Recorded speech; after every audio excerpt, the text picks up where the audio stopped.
नमस्कार, मैं हूं विजय विद्रोही। उत्तर प्रदेश के हाथरस में कथित गैंगरेप को लेकर पुलिस प्रशासन और योगी सरकार का जो रवैया रहा, उसके बाद फिर से कहा जाने लगा है कि यूपी के टुकड़े कर देने चाहिए। कोई 3 टुकड़ों की बात कर रहा है तो कोई 4 टुकड़ों की। सन 2000 में यूपी के 2 टुकड़े हुए थे जब उत्तराखंड को अलग राज्य बनाया गया था। सवाल उठता है कि क्या यूपी के टुकड़े करना ही अंतिम विकल्प है?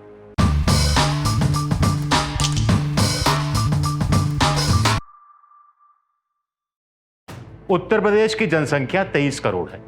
एक लिहाज से देखा जाए तो यह अपने आप में एक देश है।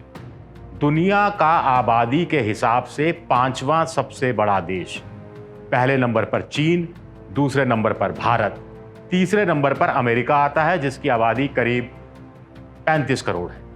चौथे नंबर पर इंडोनेशिया आता है जिसकी आबादी 26 करोड़ है।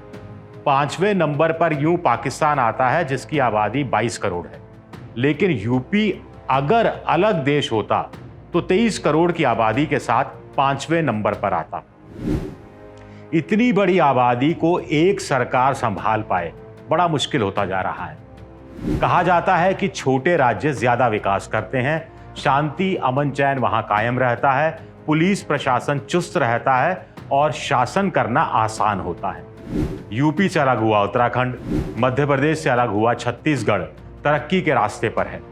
ये बात बिहार से अलग हुए झारखंड के लिए नहीं कही जा सकती, लेकिन उसकी वजह राजनीतिक ज्यादा है, आर्थिक कम। एक वक्त था जब महापंजाब हुआ करता था, पंजाब, हरियाणा और हिमाचल प्रदेश उसमें आते थे, लेकिन 3 टुकड़ों में बटा तो 3 में से कम 2 तो तेजी से आगे बढ़ रहे हैं। यूपी के 4 टुकड़े करने की बात वैसे भी नई नहीं है। मायावती के समय में तो विधानसभा में एक प्रस्ताव तक पारित हो गया था।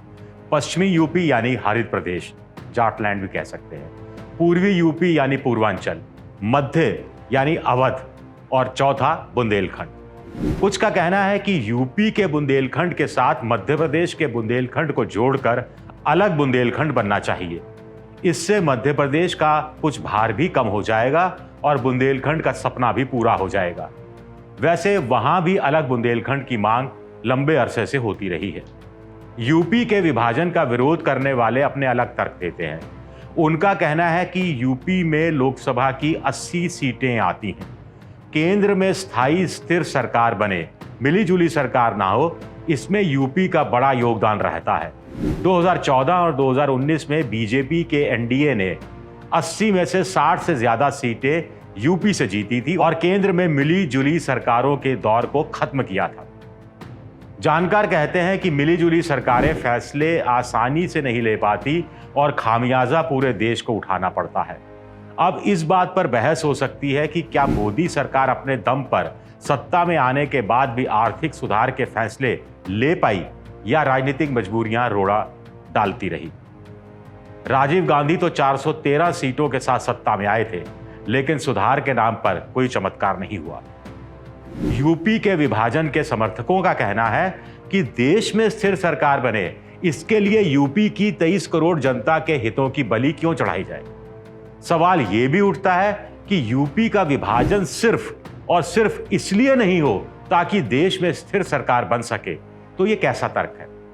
यूपी भी आखिर में एक राज्य ही है, देश नहीं है। यूपी का जनादेश कैसे फिर पूरे देश का जनादेश हो सकता है? तर्क देने वालों का कहना है कि सबसे ज्यादा आर्थिक सुधार 1991 में नरसिम्हा राव की सरकार के समय हुए, जो अल्पमत सरकार थी। चिदम्बरम ने अपना ड्रीम बजट अल्पमत सरकार में वित्त मंत्री रहते हुए पेश किया था। यहां तक कि 2004 से लेकर 2014 तक मनमोहन सिंह सरकार ने भी मिलीजुली सरकार का नेतृत्व करते हुए बड़े फैसले लिए थे, जिसमें अमेरिका से परमाणु करार भी शामिल था। खैर, यूपी की 23 करोड़ की जनता का भला आखिर किसमें है? जानकारों का कहना है कि छोटे राज्य के कुछ प्रयोग हो सकता है कि असफल हुए हों, लेकिन मोटे तौर पर देखा गया है कि छोटे राज्य में शासन करना आसान होता है। एक यूपी की जगह 4 राज्य बनेंगे तो चारों राज्यों की अलग राजधानी बनेगी। निर्माण का काम तेज होगा तो लोगों को रोजगार भी मिलेगा। नए राज्यों में नए जिले भी बनेंगे तो वहां भी जिला मुख्यालयों में नए काम शुरू होंगे, इससे भी रोजगार के नए मौके मिलेंगे। यूपी विधानसभा में 403 सीटें आती हैं, यानी 403 विधायक। इसके साथ ही एमएलसी अलग से है। जानकार कहते हैं कि किसी योजना विशेष के लिए इतना बजट ही नहीं होता जिसे 403 विधानसभा सीटों में बांटा जा सके। लिहाजा कुछ जिले तो पिछड़े रह जाते हैं, खास तौर से जहां विपक्ष जीतता है या विधायक असर वाला रौब वाला नहीं होता है। मंत्री अपने इलाकों के लिए बजट का जुगाड़ कर ही लेते हैं।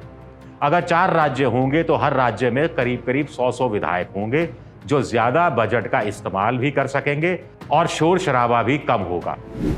कम से कम विधानसभा में माइक तोड़ने वालों और एक दूसरे पर झपट्टा मारने वालों पर तो नजर रखी जा सकेगी। एबीपी न्यूज आपको रखे आगे।